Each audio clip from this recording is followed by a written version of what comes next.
Islamofobia është frikë e ushqyer nga ignoranca, paragjykimi trash dhe urrëtie e verbër ndaj Islamit dhe myslimanëve.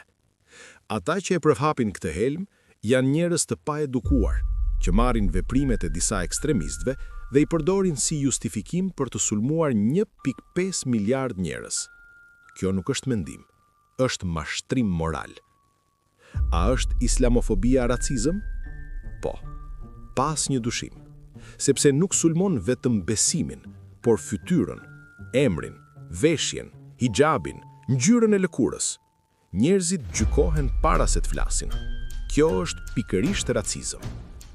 Racizmi lind kur dikush mendon se është më superior sepse nuk ka dije, por ka frikë.